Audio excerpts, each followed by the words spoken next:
This is Suspenders Unbuttoned, a podcast where friends talk with friends about TV, movies, and books.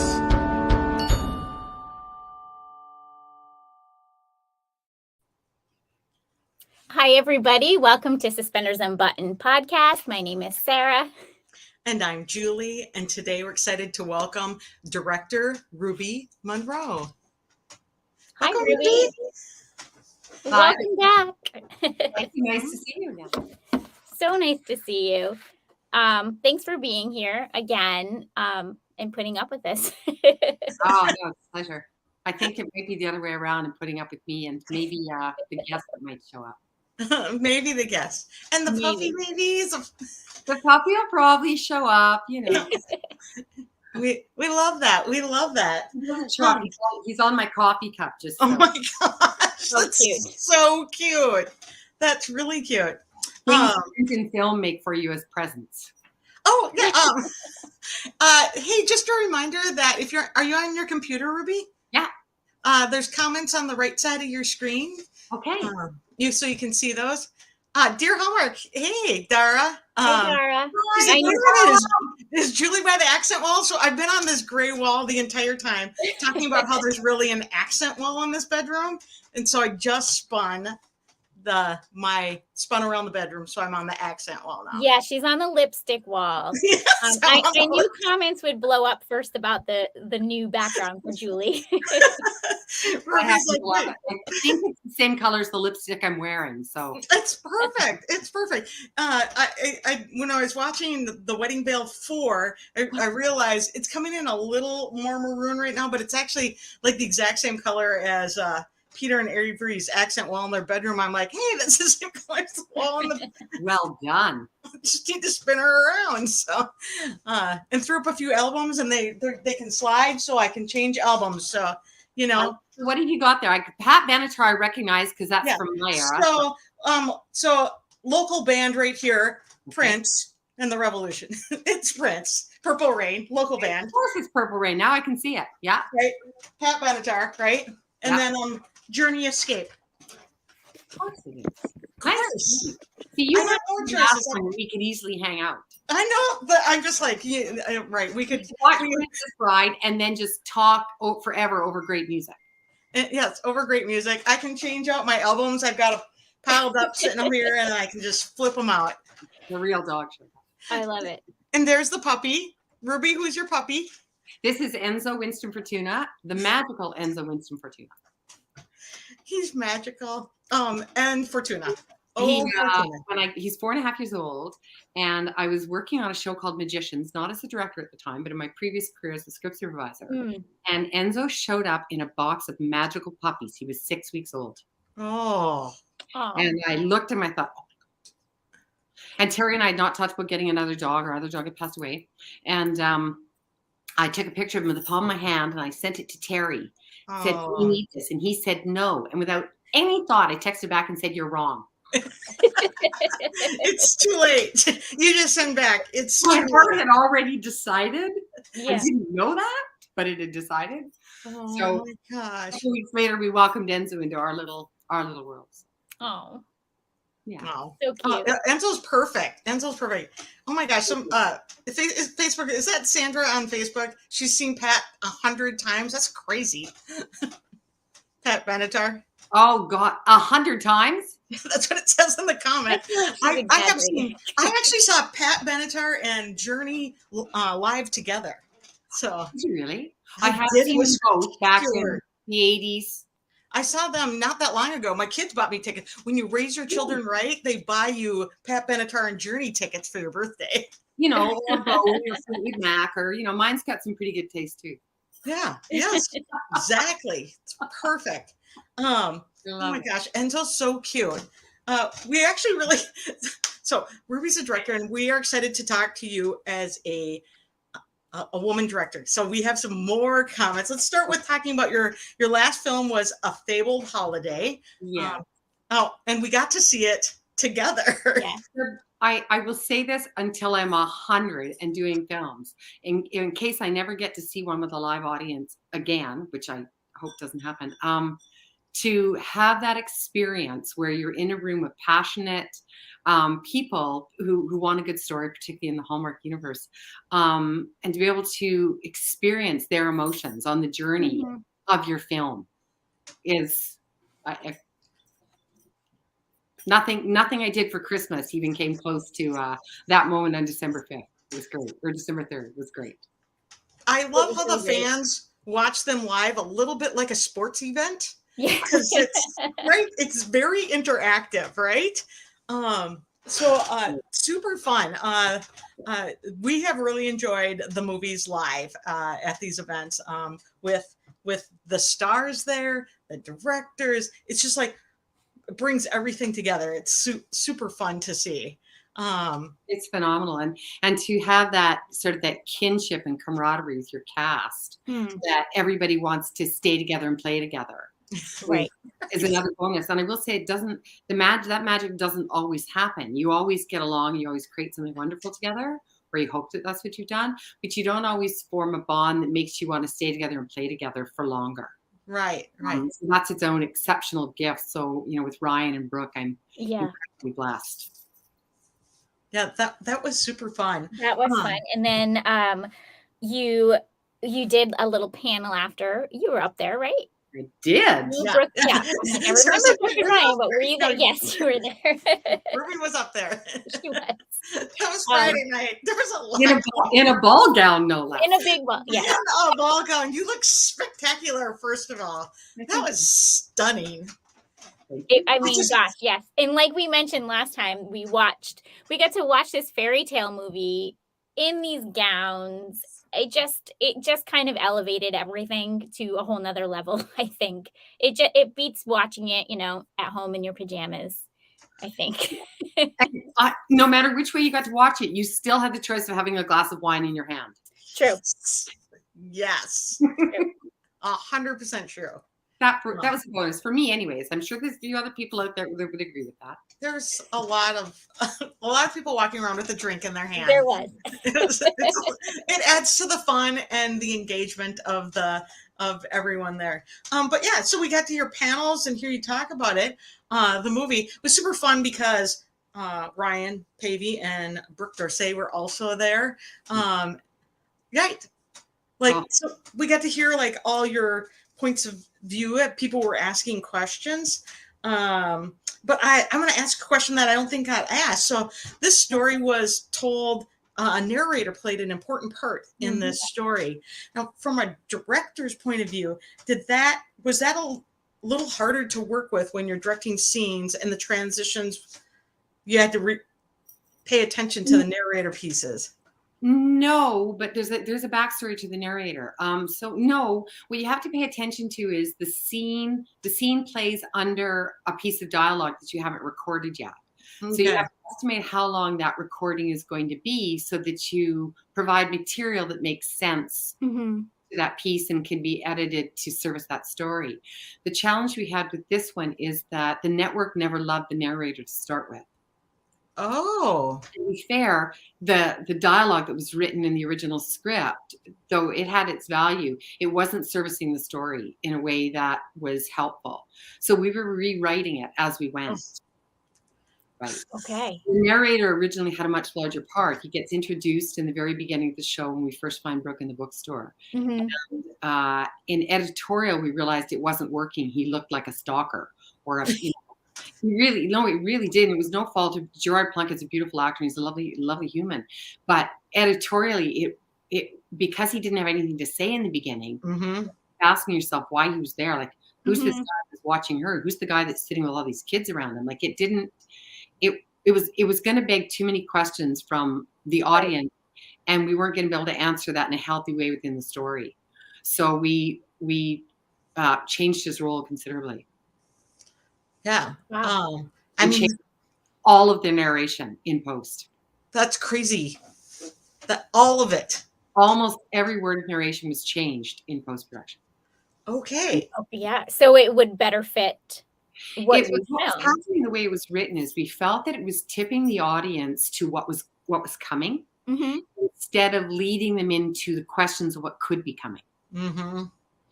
Right. So it was being too predictable instead of trying to draw the curiosity of, where your heartstrings think the thing might go. Right. So we rewrote it in order to keep everybody more engaged, and I think we were very successful. Because this story was a little different. Like, so Brooke and Ryan play the two leads, but there were multiple other stories happening at the same time that kind of all not your typical one side story. Right. No, there's normally, of course, there's the strong A story. And there's always a B story. So somewhere to go to that's a comparative for the audience. Right. There's a happy couple there. I hope they get to be that happy couple. Like you have to build perspective so that people understand what you're trying to achieve. Right. In this case, there was actually 4 storylines. Yes. Right. Yeah. Cause you had like a couples and then like the inn owner, whatever. Yeah. Magical people. No, but in the guest. We had Charles, who's played by the lovely John Prowse, his story as a widower. Yep. Eventually has a lovely end to his story, along with his co-star Patty Allen. Yeah, who is? And then we had Keith and Diane, played by oh my God, I can't believe I'm gonna Carmel and David. Yeah, okay. And then we had the story of the inn trying to, keep itself alive for future generations. Yeah. And then in there, of course, is Patty Allen's storyline as one of the people who lives within the fabled village. In the book. Right. So, you've got an A, B, C, and a D, and an E. Right. Because you had the Joker and the princess too, and the the characters of Jake and Izzy were really there just to service keeping the fabled concept alive. Yeah, so that it had to be there. Yeah, it had to be there to bring the audience into the storybook, so that as we produce the storybook with the little kids, we've introduced those characters, and now we can say, oh, so maybe there is something for the character of Talia to see and connect that dot to. And if it had just been the king and queen of the village, we wouldn't have had enough material to provide connectivity for either Talia or for the audience. Right. So those stories weren't stories unto themselves. They were just background to give us connections. So when you guys are rewriting, who's doing the rewriting? Typically, typically there's a writer, that's available to you that's been through the whole project, and you can reach out to. Sometimes they're with you on set. Sometimes it's a 1-800 number. Hey, Nina. I'm struggling with the scene. The actor's not comfortable with words. I feel like we could do better. You can make a suggestion, and a writer will support that. If you've got enough time, the writer will write something and shoot it to you in a text, and you're like, that's a better idea. I'm going to finesse it and go for it. In this case, because of the changes we were making were quite substantial. We were making them on a daily basis. So that was myself, the lovely Brooke Dorsey, and one of our producers, Christopher. Yeah. It's so interesting to hear when things are being rewritten. I have to say, it's like always a little different path every time, depending on who's there. It's to be fair to the writer, it's no fault of the writers. No. The script had good bones to start with, but I think I don't want to say I'm being bold to say this, but the script should not have been greenlit when it was. It wasn't polished. It wasn't ready. And because in the world of Christmas films, they have timelines to get things to camera and then to post. And because this one, a very rare thing for Hallmark, this one had visual effects in it. And Hallmark does not do visual effects. It's not a budget thing they want to navigate because it can be very expensive. So this one had that. So we were chasing a back end timeline the whole time. And once you go to production, you can't sit down for an hour and wait for a writer to go, oh, wait, I think I've come up with it. Wait, I'm 6 steps ahead of you because this bumped me in pre-production. And now 3 weeks later, it's not been resolved. So here we go. Let's look at the day's work and go, how do we fix today? How do we amend it? How do we revise it? How do we make this tumble out of your mouth with more sincerity or something that's true to, who Anderson is or who Talia is. And not every cast member has that same capacity. Both of mine did, but Talia or Brooke in particular is very, very, very, very story driven. And she came to me in prep. with ideas. Yeah. And the unfortunate part is the ideas were great, but it was too late in the game Right. to manipulate the whole story Yeah. because I would have had to stop going to camera and rework it. We didn't have that time. Mm. So instead we had a meeting in the middle where we just worked on it on a day-by-day basis or a scene-by-scene basis. And the work that we did, I think, is phenomenal from what I know the story to have started as. This is a much better product because of Brooke's commitment Mm. as an actress into the role of Talia. It's far better. I mean, I will certainly take a measure of credit as the director, but her suggestions were so on point and made Talia's character better. Right. And that's not something I necessarily could have done, not for lack of my own skill, but because it's not even that. She's living with the character. Right. She's creating the character. I am adjusting the character. Yeah, I see. To help service the story or to nuance an emotional moment. But she's creating it. Mm-hmm. Right. You know, and so you have to give credit to her for what she created and for what she let me adjust. And only her and I will ever know what those things are. Maybe Rafi, my editor. But, you know, I love hearing that when everybody's bringing in their creative piece to make something better. It's like all the pieces are one thing, but together it's better. And Mm-hmm. the best part about film, and I think for me the best part about directing, is it truly is a collaboration of every part of you that's artistic and every person around you who is there because they're artistic. Nobody shows up on a film set unless they want to be creative. It's a really difficult job, no matter which job you're doing. The hours are exceptionally long. Right. The conditions are what they are. You can be outside in the pouring, freezing rain in the middle of the night. Yeah. right. You know, nobody's going, you're cold. Okay, take a break. It's like, we have a timeline. Yeah. So it's not for the faint of heart. You have to really want to be a creative spirit to put yourself in that environment. So if you're going to be there, then participate. Right. As a director, you get to say to people, come on in, let's talk this through. What's your idea? Oh, not going to use that one this time, but that was great. Come back to me next time when you see me going, I wonder what I need to do. Mm-hmm. You know, because it happens where you're up against a clock and you need a new idea because you're running out of time and the idea you had has to be rejigged because you'll never get it done.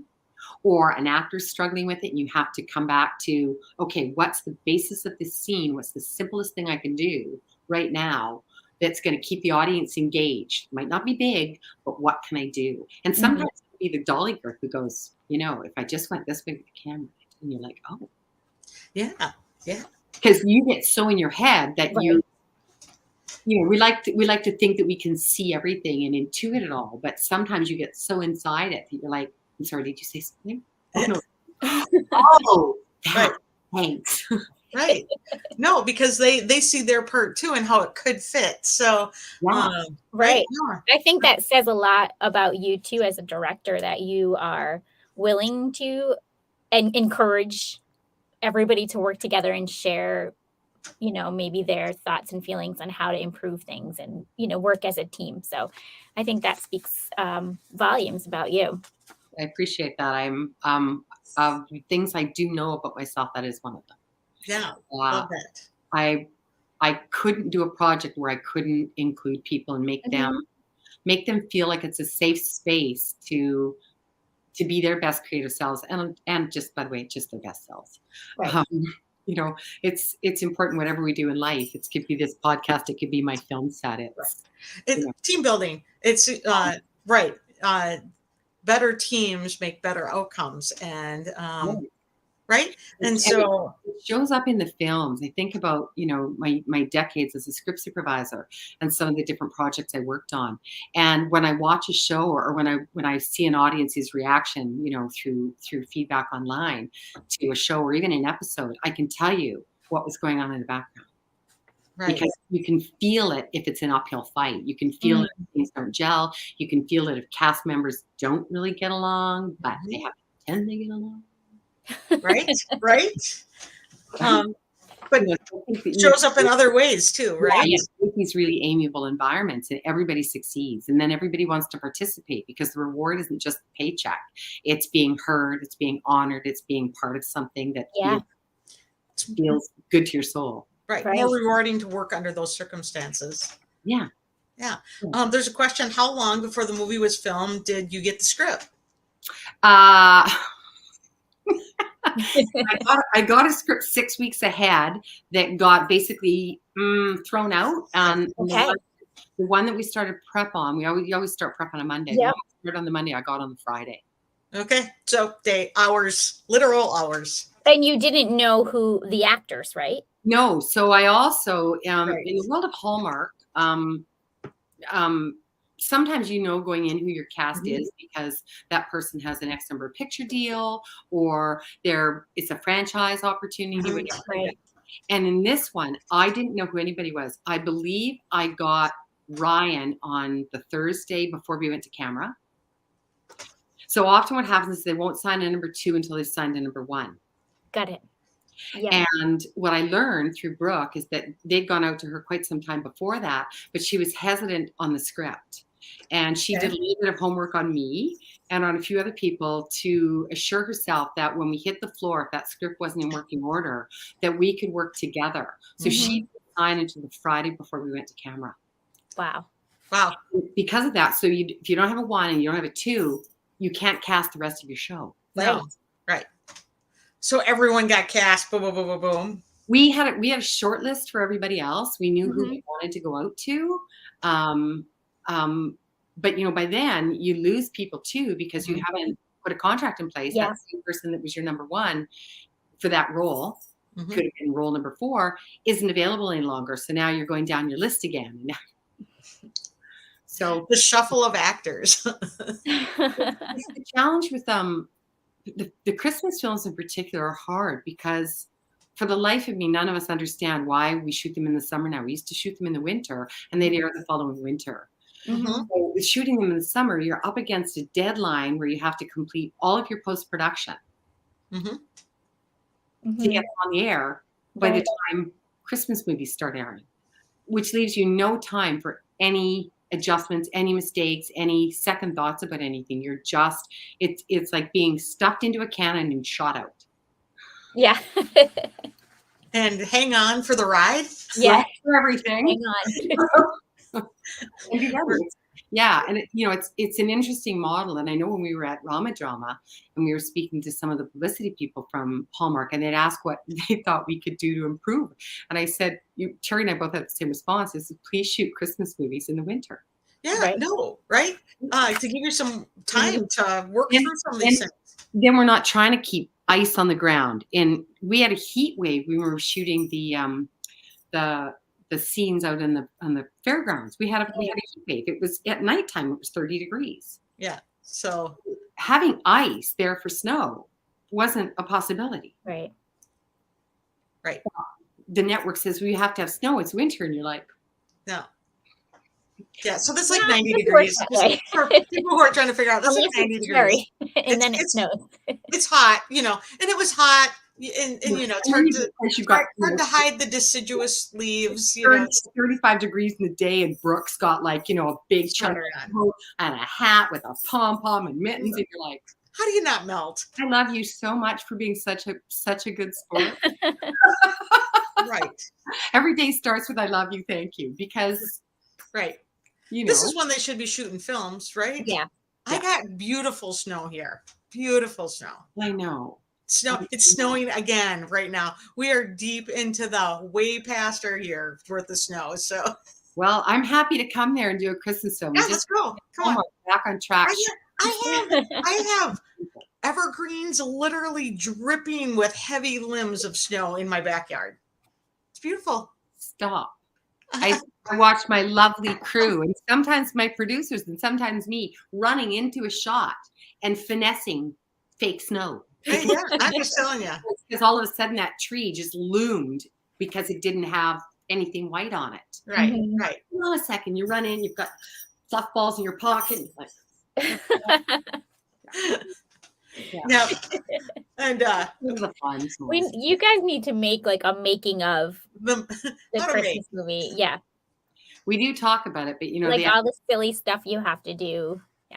we talk about that when we talk about what kind of scripts we're going to write. And then we realize that we really like working for Hallmark, so maybe making fun of it isn't Isn't the best choice. You should just do Christmas in Hawaii and shoot down in Hawaii, right? Well, I think we're going to pitch Christmas in the Baja, because that wasn't a bad way to spend it. Yes, you should.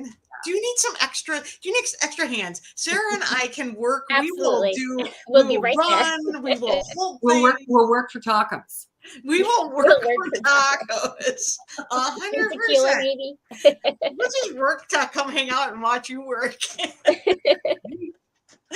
I don't know if I need the extra pressure. No, we don't.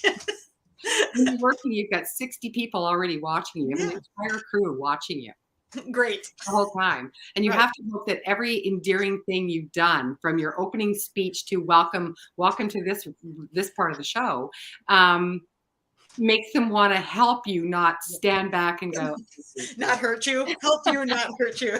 We'll work for margaritas. thank you, just going down. No. Facebook user, we'll work for margaritas.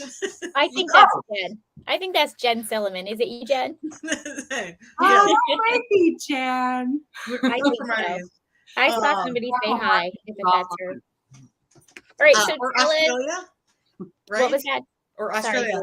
Lou. I was going to ask, so in this movie, you had Lindsay Sterling playing violin. So she's from America's Got Talent, but has her own. She's an amazing violinist who also does really, she dances while she plays. It's more of an artistic journey. Unbelievable. Yeah. And again, I've been very, very fortunate with this film, because Hallmark did a couple of things they've never done. They did a story that's a fairy tale, which they've never done. Right. They did a story that had flashbacks, which is incredibly rare for them to do. They did a story that had special effects. And they gifted me, after we started shooting, a talent. That's amazing. A musical talent. She'd been on the radar for quite some time. I'm not sure if she came to them or they went to her, but the story's, somewhere in the world of a year or two old. And they were looking for the right project to engage Lindsay in. And when I pitched a rewrite, like a sort of a structural rewrite, Christopher and I pitched how to do Wonderbrook, because it was all about finding a location where we could do everything in one place. So you don't have the expense of moving your trucks, you don't have expensive redresses, everything that keeps your budget tighter and allows you more time to shoot than to be playing around with things. So I pitched that when we found this beautiful house, and the house that's in the film is a real house. Love that. It's real, like that pink It's house. amazing. Is crazy. And those grounds below it, there's a pond that you guys can't see because we couldn't show it because it wasn't winter. But there's a big pond and then this beautiful, beautiful meadow. So I pitched using the meadow and turning it into a giant figure 8 that I could use to walk everybody around. Right. And putting a gazebo on one side to anchor it, and one side of sort of an infinity loop, if you will. Right. And then the Christmas tree on the other side to anchor the other side. And then we dressed it with tents. And when we did that, it made perfect sense to put in somebody that could bring that whole space alive on the opening night. Adds to the fable. It added to the fable. It did. Yeah. Down, like, yes.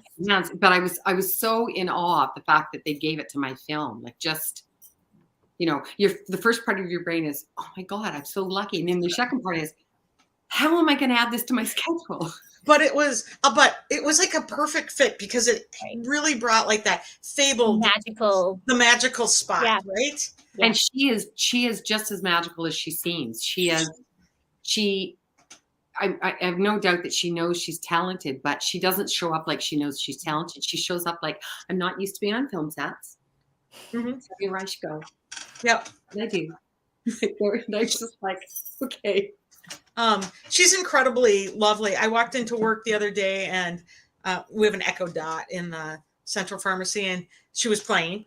And I said, oh, nice. Lindsay's on. And one of the pharmacists that was there already, she's like, oh my gosh, do you remember the day she was here? So I work at a children's hospital, and she came and volunteered at the children's hospital. I work in the peds ICU. She played in my peds ICU for over an hour and played beautifully and danced, and the families, it's like, she's like magical. So she's a very special person to all of us anyways. She stayed the whole day she went around the whole hospital. She sat and let kids play with her. I can totally see her doing that. Yeah, no, and she's tiny. She's really, really, really tiny. Like so Sarah, petite. you're ginormous compared. She's Oh, tiny. okay, I'll take that. No, no, because Sarah's tiny. Sarah's tiny, but she is tiny. But she's magic. She is magic. Yeah. And so, like, because literally she's like, do you remember the day she was here? And I'm like, because she sat up in the unit for such a long time. It was just magical. And see, the fact that I got gifted the fact that I got gifted a nice human is what resonates for me. Right. I know. She's like a little fairy. Somebody might be home. Is somebody home? Possibility somebody's home. Is that the welcome home? Sorry. He's a little. Don't apologize. We'll just ignore the dog for a minute. Protecting you from. Dad'll come to the door and he'll go focus on Dad. Yes. Oh, so cute. Oh yeah, it's pretty cute. I just have to tell Terry. So excited. Oh yeah, he's excited the dad's home. Yeah. Right. So all this excitement, somebody's home. Yeah. It's awesome. And then there's the turkey leg. Hang on, I know. I'm gonna get brought back to you in a hot minute here. So I think should we shift a little bit and talk about how you switched over from what you were the script supervisor for so many years, and then you've shifted over to directing. So tell us a little bit about that, how you started and how you ended up where you are. How I started. Directing is kind of a natural position for a lot of script supervisors. Either that or editing, or by the way, being a professional script supervisor is its own massive credibility. Without ever going to be anything else. Yeah. In the world of episodic television, script supervisors are very, very critical because you shoot for 10 months, often 23 episodes, believe it or not. Yeah. 90-hour weeks on those shows. Oh. It's an intense job because unlike most jobs where when you're rolling, that department gets to step away and have a break. Script supervisors are always on. Yeah. You're always on when you're rolling, and when you're not rolling, you're either talking to the director about what they need, talking to a DP about what shots are coming out, talking to the AD about whether we're behind. Do I have to carry shots? What are we doing? Or talking to an actor to run lines or to help explain the scene. But because of those things, you're naturally part of all of the dialogue of how to construct a show. Yeah. And directors come and go. You might have 23 directors in the season. You might have 5 or 6 that interchange. DPs interchange and ADs interchange. You are the constant of the cast all the time. Unless you alternate, which in my early career, you never did. Now it's quite common because we're being kinder in the workplace, I think, in most businesses. But in the early days of my career, it was unheard of. Yeah. So you developed a really strong rapport with your actors. You developed a strong rapport with your producers and your writers. And as stories go, you hope that you can leverage that. And when you realize you're ready for that next step and it is where you want to go, that you don't want to be a career script supervisor because you're so passionate about telling the story and working directly with the actors instead of being the second person. And you realize all the help you've been to other directors, and you realize that you can take on that job, and then you have to figure out how to make that next move, and that's the challenging part. Right. It's not an easy story at all, and I certainly had my struggles. I had promises made to me that never came true, which is, in every career, that's a hard thing to swallow. Right. And then the world of Me Too, seeing men who had no experience compared to you, or just no experience, being given opportunities because they were men. I will not lie. It's been No, so I'm gonna say that in this industry, it's a male directors is a male dominated, very male dominated business, right? Which is really why we wanted to ask you these things, and that it's not the same opportunities. Do you think it's getting any better? Sure, I think it's getting better. I don't think it's moving as fast as we would all like to see it move. But to be fair to that conversation, what I want to see is the best person for the job get the job. Yeah. Right. At the end of the day, I don't want it to go to a woman just because they're a woman. Yeah. But if that person is due for an opportunity, then let's give them that opportunity. And if they succeed, then they've earned the right to more opportunities. Right. And then you're in the fish pool of, well, are they the right person for the job? But to be overlooked because of anything, whether it's gender or it's race or whatever it is, isn't fair. Right. And I definitely grew up in the era of the business where that was a predominant thing. Right. Right. And that was very, very, very, very hard to swallow time and time again. And when COVID happened, I had decided I was going to make the jump. And it wasn't because it was prior to COVID. It was January of 2020. And I decided I was going to make the jump. And I'd done a short film and it was quite well received. And then COVID happened. So I couldn't even leverage my short film. So I came back in COVID when film came back, and I went back to a television series that I enjoyed, but I realized that I was a very frustrated director and that I had to make a change before I hated my career. Yeah. Right. Or before I hated anything about the business, because the last thing you want, I think, in any career that you're passionate about, particularly one where your soul relies on being creative to feel fulfilled, you need the paycheck. But if it's that thing that is making you go to work and you feel like it's being suffocated in some way, you have to change something before you're the bitter person. Right. So I flipped a coin and said, look, I built a good career. I can afford to take a little bit of time off. And I understand a lot of people can't do that. I'm very fortunate that I have a legacy built behind me that allowed me to create some future opportunities. And I said, I'm going to sit still for a year and see what happens. Now, me sitting still for a year is something none of you should try to picture, because I have 14,000 copies in the other room and I never really sit still. Even sitting here right now is like, right. Yeah.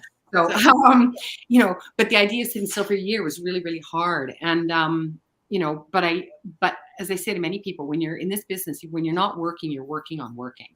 So I used all of my time to door knock, to cold call, to remind people of who I was, that one day you made a promise to me that, and eventually I found somebody who was willing to go, okay, we'll give you a shot. But it was relentless. And having people like the Terry Ingrams and other fans within the industry go to bat for you and for you and say, just give her one chance. She won't let you down. She'll be fantastic. But just because you get one doesn't mean you get to stop. Right.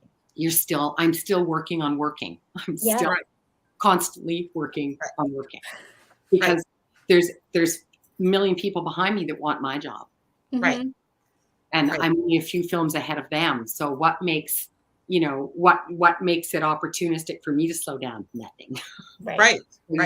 You're actively every day trying to keep relationships alive, or build new relationships, or learn a new skill set, so that when that project does come your way and you get to pitch that you want to direct it, you can speak to the visual effects side of it, or a certain storyline. Or this afternoon, I spent the afternoon writing with my childhood friend. We write together. We fleshed out our next pitch today. So, it's another just example of how you're always working. If there is a script coming my way, then I'm writing a script. Right. So that, if somebody asks what I'm doing, at least I'm writing. You have something to pitch. Well, I will by next weekend. Here, let's go. So you're evolving your own skill set, and you're evolving your language of how to use it, how to meet people, how to ingratiate yourself, how to build a fan club. I love that.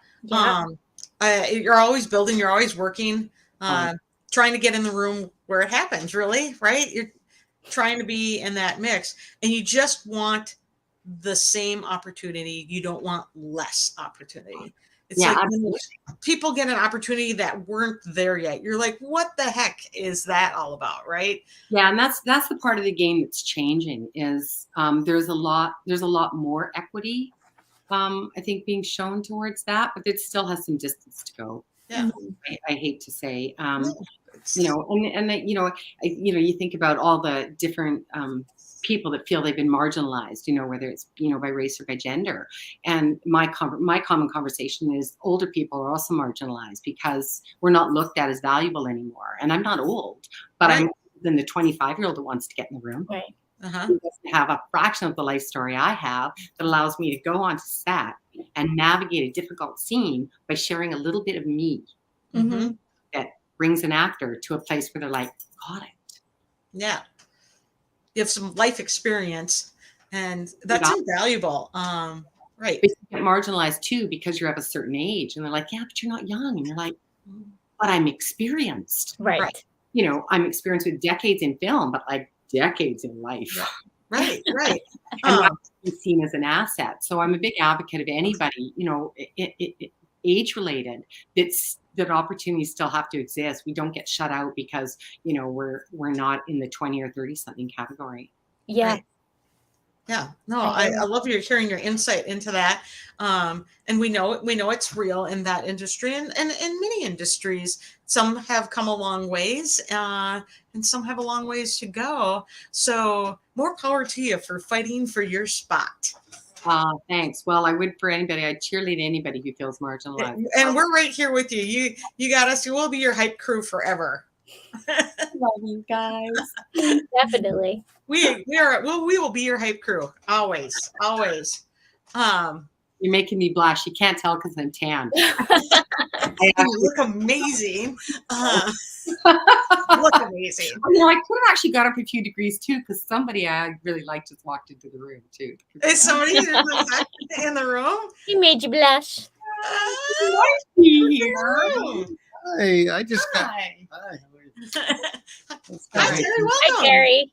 Hi. How are you? I'm very Come good. this way, so Okay. you're in the picture. Oh, that'd be good. There we go. We go. There you go. This is Terry Ingram, director also, right? And who the puppy was so excited was home. That's right. Yes, for those of you who don't know, this is Terry Ingram. Yes, if you don't know the name, the director of the first 3 wedding veils and the one. Thank you for taking. I was just gonna do I that. know. So last weekend's wedding veil, right?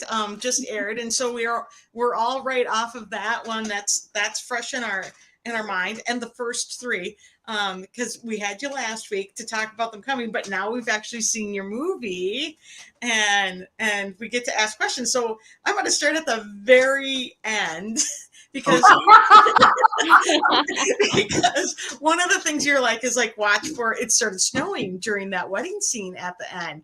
But then when we get to go watch it, I'm like, wait, they're like in a solarium. It's Like supposed to atrium almost, right?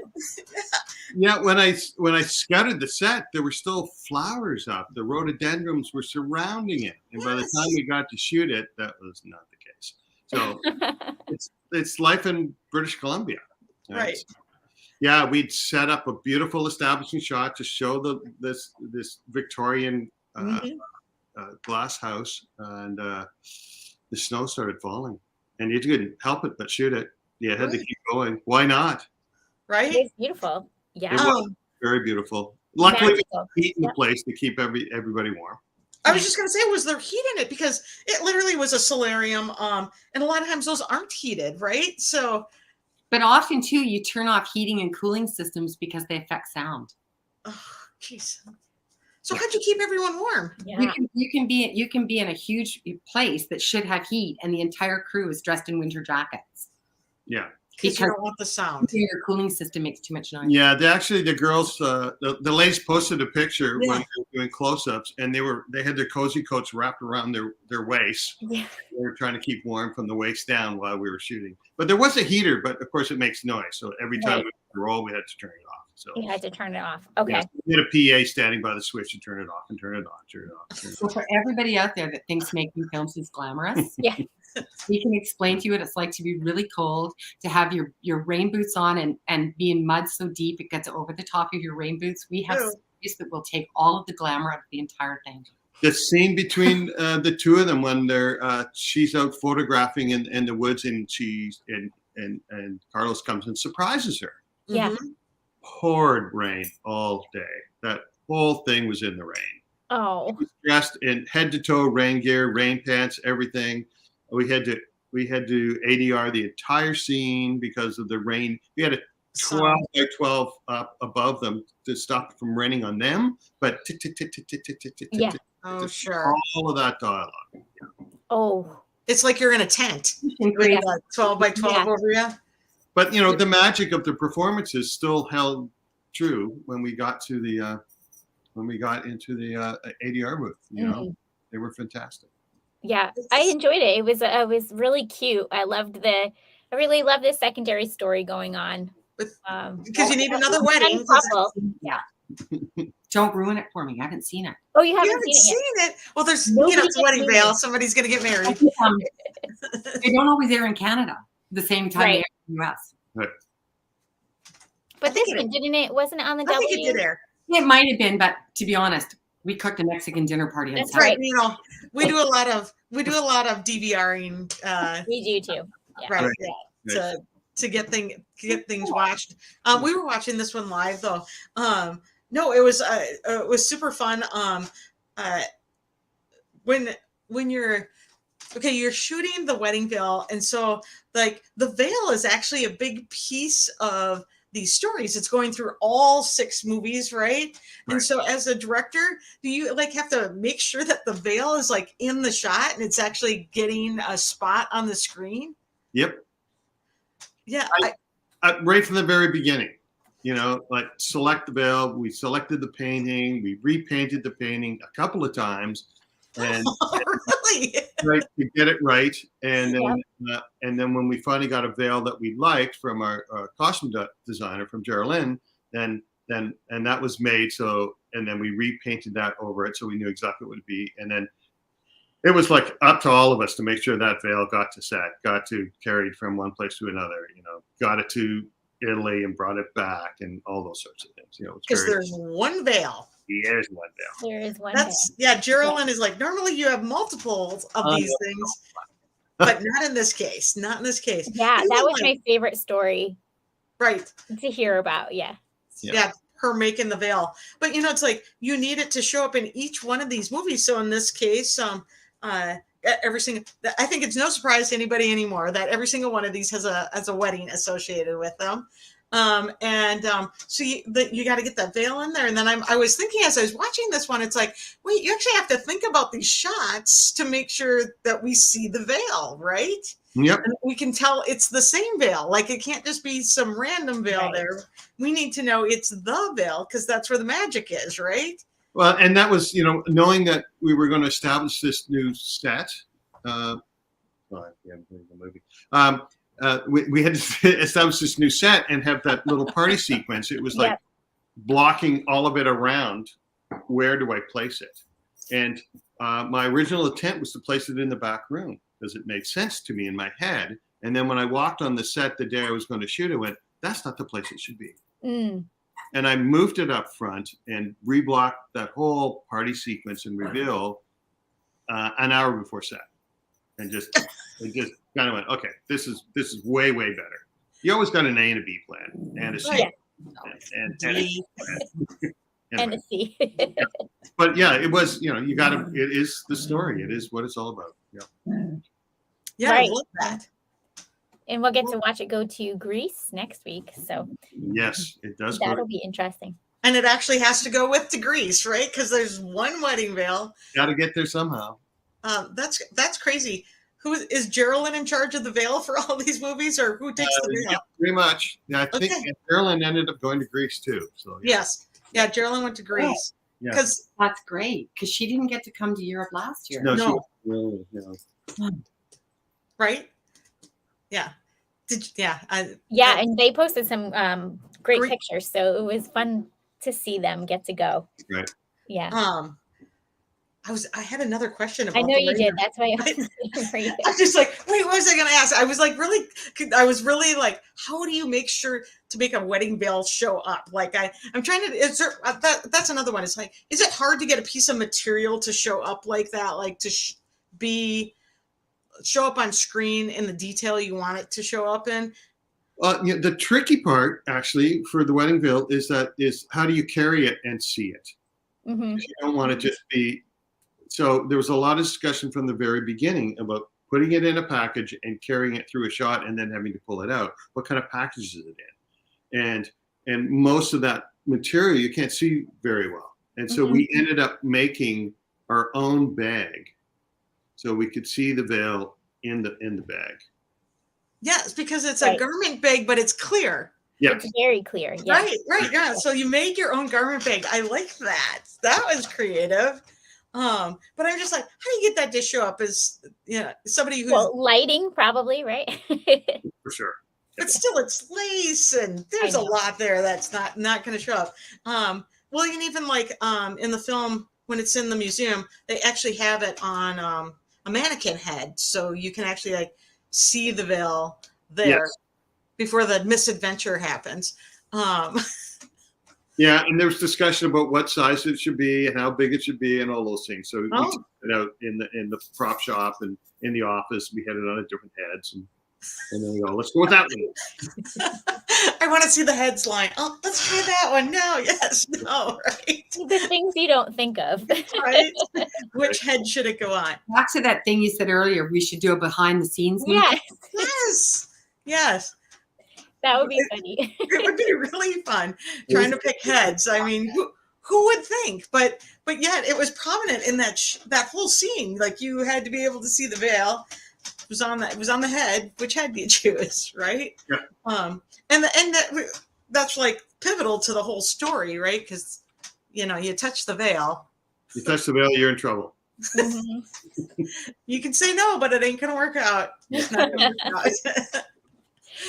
She was cute. Fun to watch. So you had mentioned in our podcast last week that one of your favorite scenes was a FaceTiming scene. So I'm imagining it's the one between Emma and Paulo when he said, they set up the date.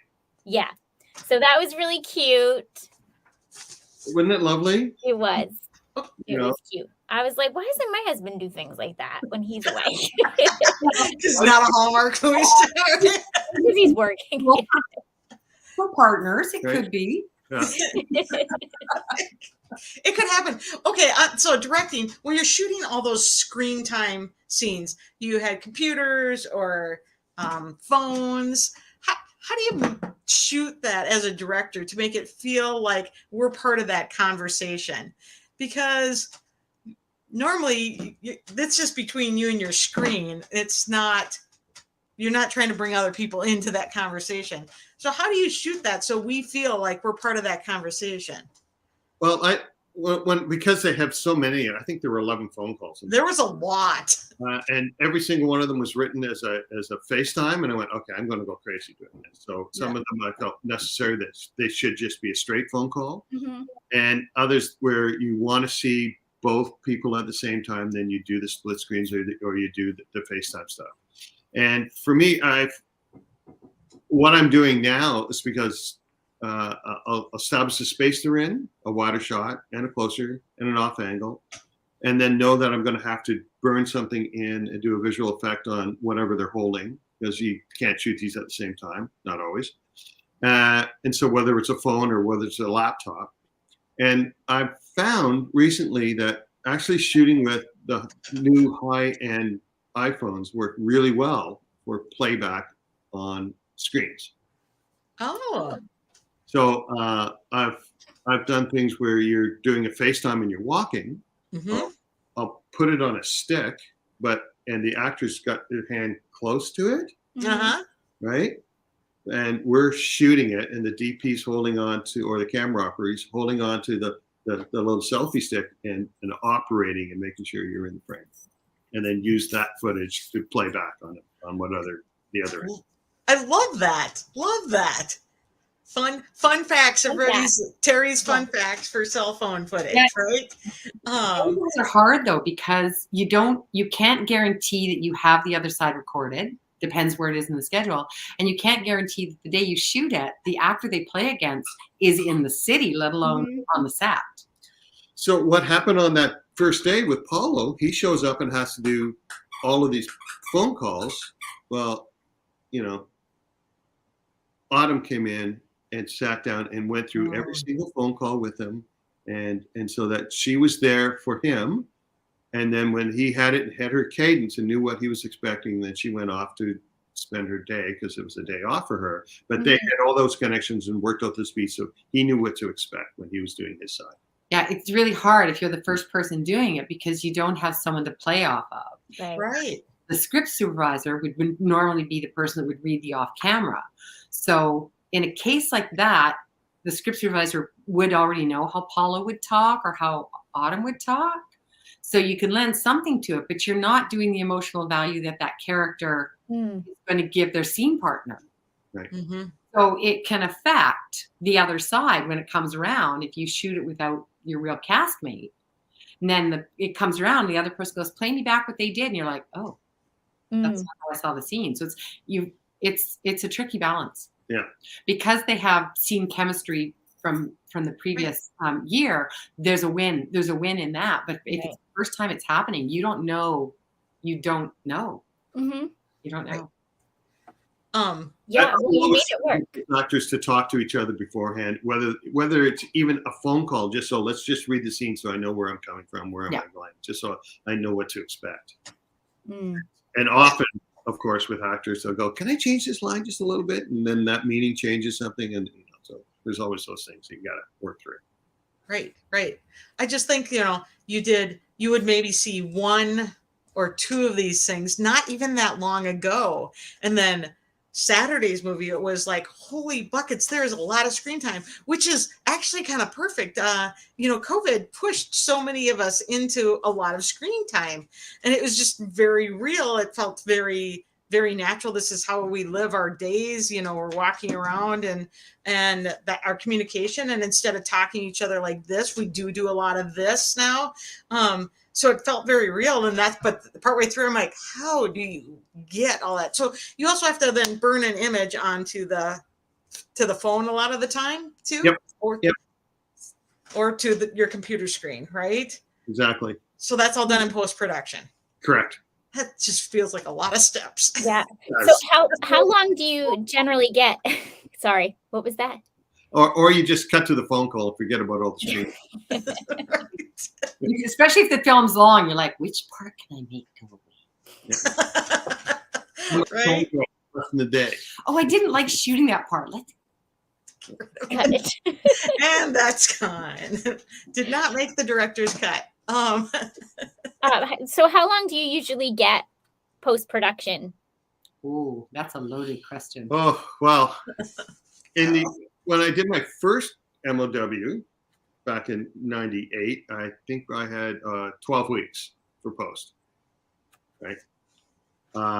Contractually, though, now, isn't it? It's 5 contractually. Under the DGC and the DGA. DGC, Directors Guild of Canada, DGA, Directors Guild of America. You have 5 days for a director's cut.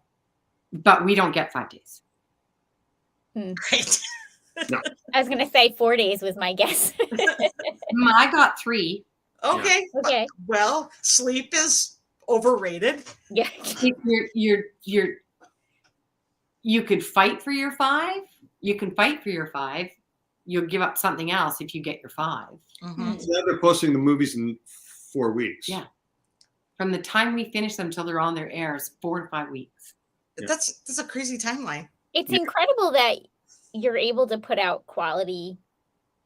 And it's a third of the process. We're talking sound and mixing and music and composers and editing and then visual effects, and it's a third of the process. Prep, shoot, post. Yeah.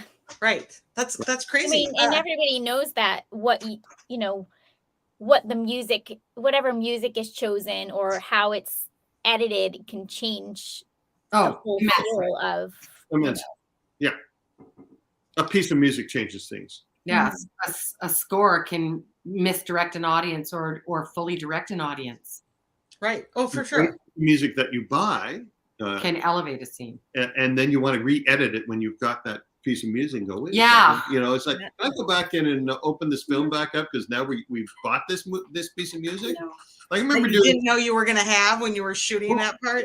I did one many years ago, and we got Imagine, and What? You got Imagine? My favorite song. Yeah, on the Wow. and we got Imagine, and we'd already locked the picture, and I went, Yeah. You're like, no, I want. Yeah. I want.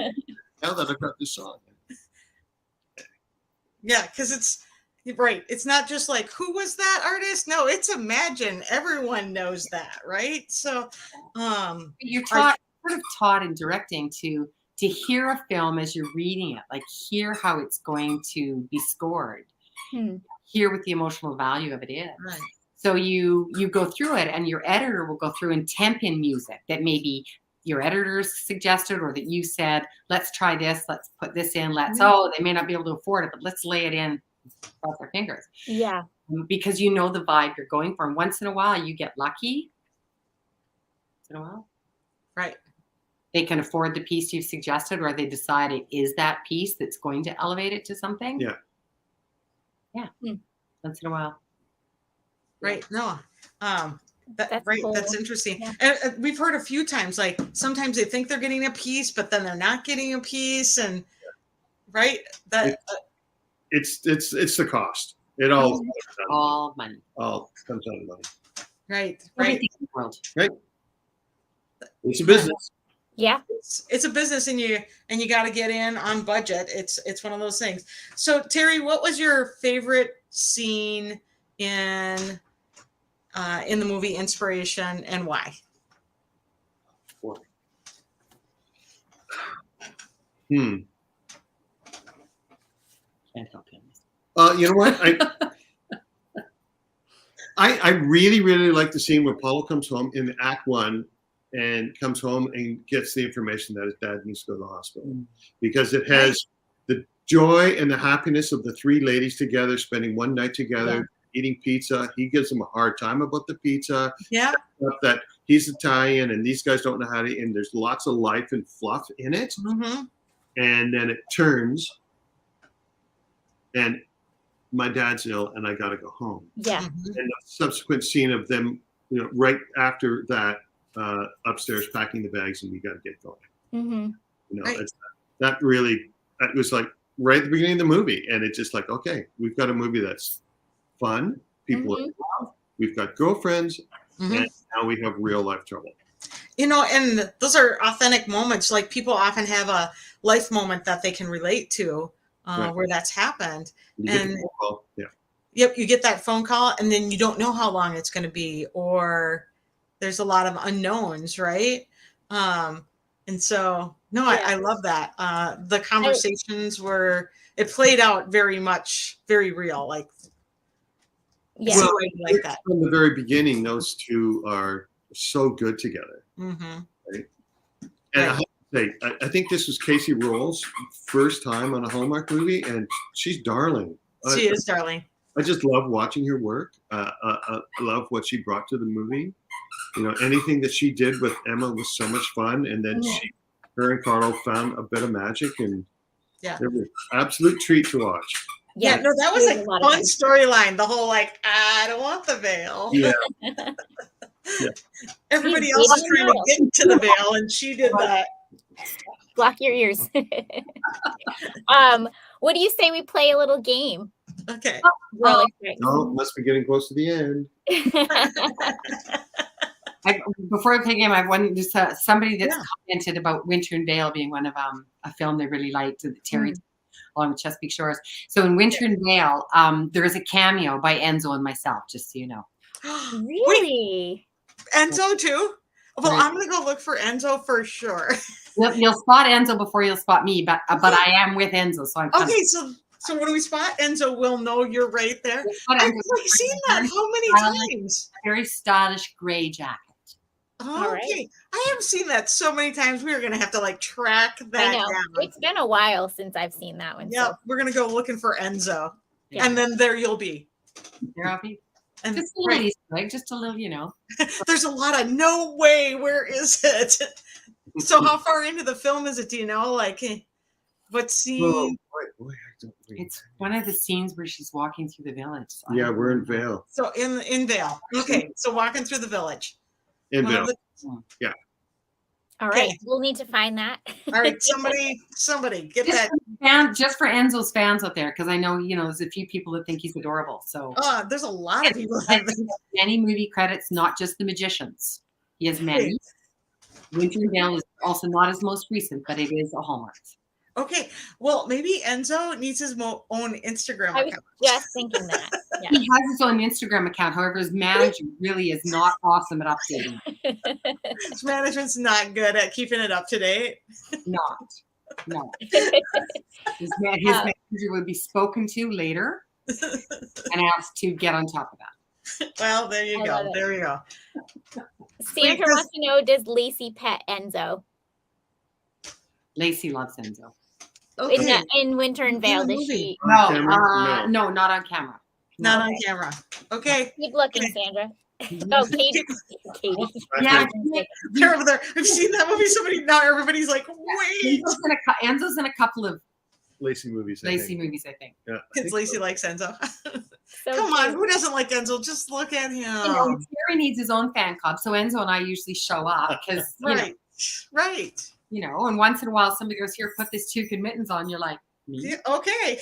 Let me take my. We met on a Hallmark movie. Not everybody knows that. Did you? Ooh, let's hear it. Let's hear it. Wait, this is better than a game. Tell us. Spill. I was a script supervisor, I was the director. and the film was being shot in Victoria, and we both lived in Vancouver, and we'd never met before. We knew each other's names, I suspect, through, you know, the business isn't that big. Mhm.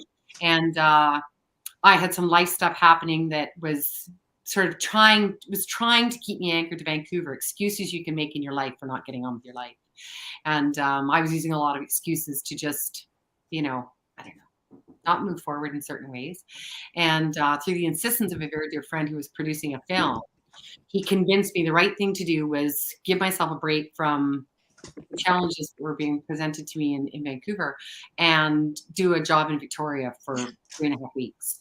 And I very, very reluctantly got on the ferry. And Hallmark wasn't something I'd done. I think I might have done one other one previously, just thinking I could eventually get in directing if I got on the floor and I could show them what I could do. Yeah. And so I thought, well, it's a Hallmark, you know, and it'll be a happy story, and maybe happy is what I need right now. And but because I come from a very different aspect of filmmaking, my prep is substantially different because I'm used to just a different structure project. Yeah. So I prepped like crazy, you know, planning to impress the heck out of this director. Right. And I did. I can't make that up. Yes. And I got off the ferry and I went straight to what's called a tech survey. They were on a tech survey, and I dropped in for lunch on the tech survey. And I literally walked into the restaurant and thought, I have no idea who that is, but if they're at my table, I'm in trouble. And then of course I look and I see my friend, who's the producer, and I think, oh yeah, that's my table. Right? That's your table. You're in trouble. And I sit down and I start speed talking because I'm nervous. And I talk Yeah. fast. Yes. I'm speed talking about all the fantastic prep I've done, and I've got answers for this, and this is already a question that we need to think about. And I know you're already late in prep, but I think this was in the story. And Terry's just like, This is perfect. I love it. I don't know, but I don't know what she's saying, but she's really nice. She's really smart. This is Terry across the table from me. So cut to story. I'm not dating anybody.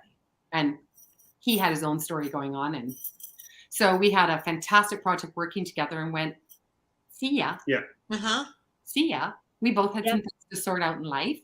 And at one point I said, you know, if you can sort out this one little detail and I'm still single, then please call. And he called and invited me to dinner. And I said, yes. Yes. And then we confessed what happened the day we met each other. Was he has a story about seeing me walk in that matches my story of walking in anywhere. Perfect. Oh. And how's the script coming for this story? We actually have somebody who want to write it, and we're hoping to write it for us. Yeah. Yeah. No, come on, let's go. This is It's not- perfect. it's You got not- a restaurant. You got him not a seeing her, perfect seeing him. There's a divorce in it. There's teenage kids in the story. There's, like Let's it's not a go. perfect story. It's a human Yeah. story. I'm Yeah. supposed to be here, but now I'm over here. Right? Yeah. Let's go. It's- Let's make this It's happen. it's only a story about realizing later in life that if a moment is right for you, don't make an excuse. Right. Right. Don't. Just Right. We didn't let the ships pass. Perfect. That is, I love that answer. I love that answer. That is So perfect. cute. You didn't let the shifts pass, relationships and opportunities, career. It's like, don't let any of those moments No. in life pass, right? The film we met on was we shot it as play date. and ended up being Love Under the Stars. with Yeah. Wes Brown. Ashley Newborough and Wes Brown. Oh, yeah. And he Yeah. was one of the first people that I'd worked with in a long time. He looked at me, he said, "Why aren't you directing?" Mm. I said, "Oh, That's that's the a long, goal. that's a really long story, and it's my goal." And he said, "You should be directing because everything you're doing is helping make this story better." And I was like, Right. I can't Thanks. fall in love with you. I'm sorry that I can't fall in love with you. Yeah, you can. We gotta Right? work together. Right? Like, don't touch the veil. Touch the veil. Touch the veil. I know. But you have a story about me walking into the restaurant too, and your own perception of. Oh well, Ruby has a style, and Ruby has a style, and and it is spectacular. yeah, she walked in with a piece belt over one hip, and the shirt was half tucked in, and a lovely If I stood coat up right on. now, I have that belt on, and my shirt is half untucked. Yeah, and she took my breath away. Yeah. I just knew I'm in trouble. See, you both knew you were in trouble. Like that yeah. smile. Yeah. Also, this is something that I taught my kids. Oh, she's coming to sit at my table. It's perfect. And you came in over prepared. You will never be sad that you're over prepared, right? Because if you are under prepared, Do it. That he said, we don't get this happening. We don't. No, we don't. You've dissected the whole story. I'm like, well, that's what I get my paid to. job. Well, her ability as a script supervisor was light years beyond what I'm used to. Right. That's not to say the others aren't good. It's just that there's different levels of game to play at. And I think there's people in and you'll find it in whatever career you're in. There's people that are happy doing what they're doing. And there's people that are passionate about what they do. And there's people that just want to do more and better. Yeah. Mhm. Right. There's variations between. And I was the more better. I was like, why am I here? Why can't I be there? Why can't Yeah. I be Right. what's stopping me? Right. And always go there over prepared. That is Always going over prepared. always go in over prepared. Because then when life throws you the handsome guy at the table, you're over prepared and you're good to go. Right? Right? Oh my goodness. I literally had to phone friends in New Victoria and went to dinner and go, okay, you've all worked with them. I need to know everything. Well, I bet you could phone a few friends to find out things, right? Yeah. That's funny. This is so much better than our It's questions. amazing. Yeah. Well, then Terry has a story about my girlfriends interviewing him. Oh, good. Oh, wait, Oh. this needs to go in the movie. How do we get this script The going? girlfriends were very protective. Like, Okay, I love that. It's like better. finger in your chest, like, Do not hurt her. We will kill you. I love that. It's better than like older brothers. The girlfriends come in. and I Right. didn't ask them to do it. This wasn't me saying, I met this guy. Yeah. You need to, I need to, you Yeah. guys need to vet him for me. That wasn't me. That was just my girlfriends taking on the journey that I know I've been on most of my life. I have a very long story, and just wanting the right thing, really wanting the right thing for me, and seeing that I'd changed course and was trying to, sort some things out in my own life. So they jumped in without my ask. Yeah, it was all protection. It was about protecting you. Yeah. Those are the best friends. Oh my goodness! I And love now they're all up. They're our friends. They just Right. but See? they didn't let them off easy for the first. Oh no. They're blunt. You're never getting off easy, Terry. You're never getting off Wallflowers in my friend group. No. None. easy. No wallflowers. I don't have a lot of wallflower friends either. Like, No, I don't want wallflowers. Say what you need to say. Say it politely, but say what you need to say. Yeah. Uh-huh. And if I don't take your advice, then that's up to me. But it shouldn't kill a friendship. It should just Of be course. kind. Appreciate Yeah. the advice. Yeah, right. You know, No, if you got something to say, spill it. right. Say what you got to say. Let the Yeah. words fall out. Thank you, Sarah Bareilles. Right? So he had his work cut out. He had some proving to do. Yeah, but And clearly Yeah. you made it. worked You out. made it. For anybody that's done their homework, that film was in April of 2015. Okay. Yeah, So- no. Yeah. Yeah, that's a good film. We're doing okay. Now we have films to rewatch now with I know. different perspectives. Right? Well, I don't yeah, think this is is in that film though. Who? I don't think either of us is in that film as a cameo. No. No, I don't think so. No. Sometimes like we sneak in like me and Winter and Vale and maybe a Right. couple others. right. Yeah, this should. Well, now they're like planning cameos. Like that's the latest thing. Just me. Well, they're starting to put all those actors in the cameos. Yeah. Wait, they found Enzo, but I'm not sure. There's a big Hallmark Chiron over him. Okay, those things drive me nuts. Those things are they're the worst. What's the rest of it? Well, but those things, but a big Hallmark Chiron over him. Nope, then that's not the right spot because I'm pretty sure there's no Chiron over him. But yes, I agree with damn Chiron. Seriously. Yeah, no, like seriously, they drive me insane. And we tried to. Oh, somebody just watched Love Under the Stars. Nice. It's one of my Oh, favorites. Angie. You know Angie. what was great about that one was because it was an early foray for me into Hallmark films. Was it was a storyline that I felt needed to be told because this is before they'd rebranded and started to branch out in how they were telling stories. So 8 years ago, they actually told a story that involved a little girl that had lost her mother. Yep. Mhm. And that's, we need, I fully believe we need more of these stories that are things we can touch more personally. Yeah. That aren't just, the tropes of, girl goes back to small town. I mean, they have a value, but I think we can do so much better. And the beauty of working on that show, besides this lovely human, was being part of a story that was opening up dialogue that needs to be exposed to the light. Right. Mm. So Love Under the Stars, that's Wes Brown, right? That Yeah. was Brown and Ashley. And Jada Lily Miller. Yeah. A tiny little Jada Oh Lily yeah, Miller. yeah. I mean, Oh my God.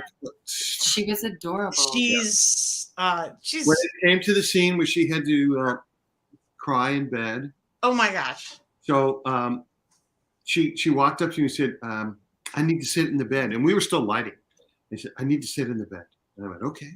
And she got in the bed and sat there and just put herself in the space where she needed to be. And then once we worked very quietly and we got ourselves ready. And then when it came time to do it, she did the scene that she needed to do. And it was so believable and so moving. She's amazing. Right.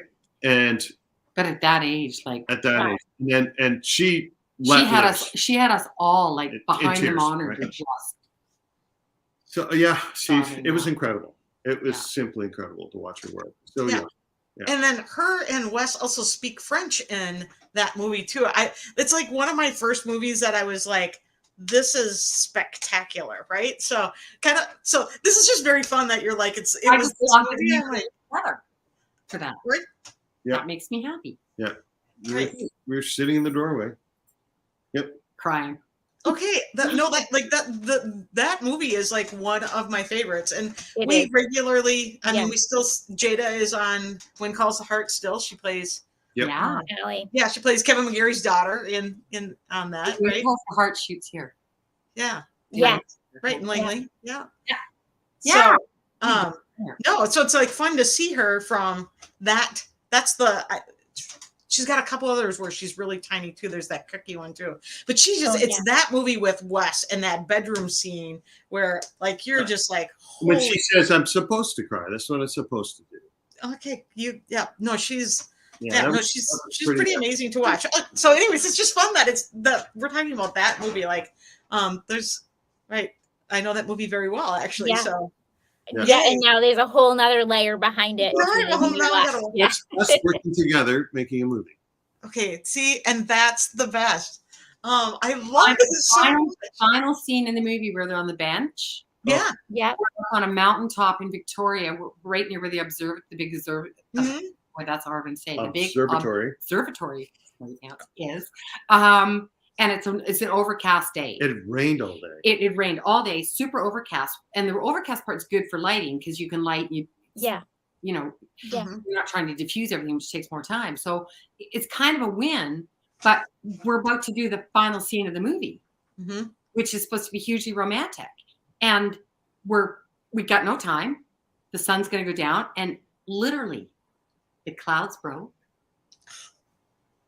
I'd set the bench up. I knew exactly where the sun was going to drop because I'd used my little app to say, okay, Yeah. sun's going to be Yeah. right. And I put this bench on there. I said, if it comes out, it's going to happen right there.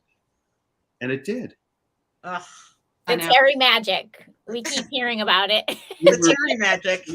Yeah, It was the difficult. film. It was difficult to sit down. Yeah, for the sure. film gods love Terry. Yeah. Just- Whoever's up there playing with the weather, mostly nice. Yeah. Yeah. That He's the chosen one. Because even when it snows, he makes it work. That's the job. Make Take- it work. Take Good advantage. job. of Make it work. Make job. it work. Collapse. Yeah. The job is Yeah. make it work. Whatever is thrown at you, juggle, dance. Yep. Make it work. do Make it work. something that's going to make the audience stay engaged, no matter how Yeah. you do it. Because even in that movie, like even the fun scenes, the ice cream scene in that one, so dang cute.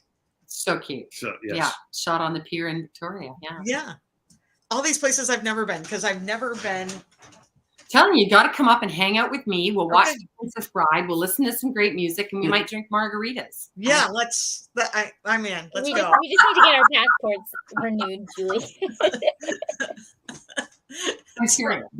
Yeah, serious. We'll do serious. it. I We'll have be there. literally never been there. I'd love to go over that time. You don't want to come right now. Okay. It's really- Wait, Oh, I think our whole like how you met was totally better than our questions. We loved absolutely. having the two of you on again. Terry, the movie was fantastic. Ruby, you should watch this movie.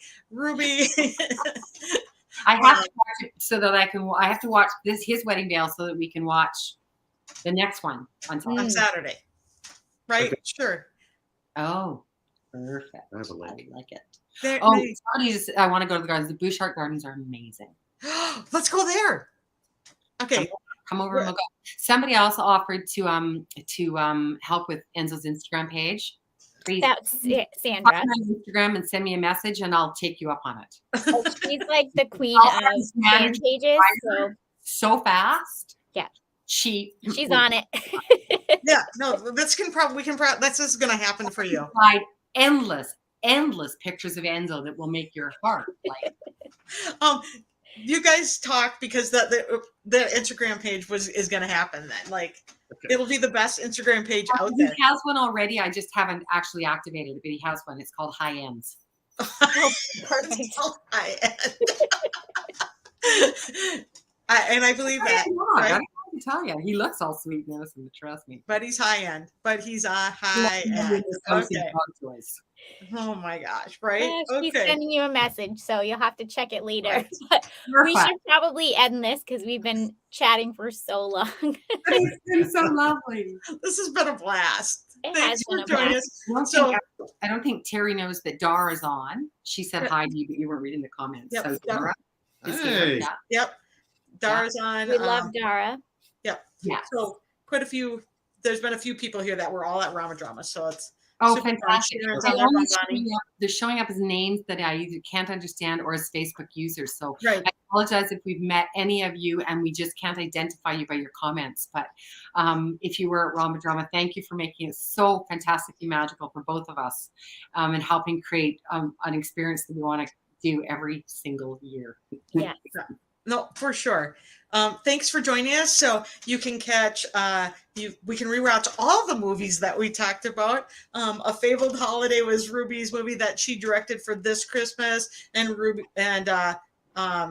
Terry's movie was The Wedding Veil Inspiration. I'm like, And Three Wise Men and a Baby this year. and too. Three Wise Men and a Baby, right? Yep. Well, and like 40 other ones. And clearly we covered like how many other movies on this. Everyone's going back for a rewatch now. Let's go. Yeah. All right.